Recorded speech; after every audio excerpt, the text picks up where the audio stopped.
In this video, we're going to show you how to clear your Google search history on your smartphone. Let's get it started.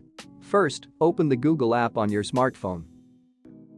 Then find your profile picture in the top right corner and tap on it. Here from the drop-down menu, select Search History. This is where you'll see a record of all your Google search history. If you'd like to remove specific activities from your history, just tap the X next to them. If you want to delete the entire history, simply tap on Delete.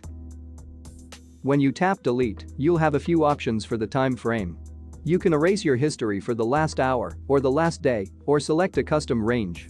If you want to delete everything, select Delete All Time. Then tap Next. And then Delete to confirm the deletion. And that's all there is to it. Clearing your Google search history on your smartphone is quick and easy. Thanks for watching. Don't forget to like and subscribe for more videos.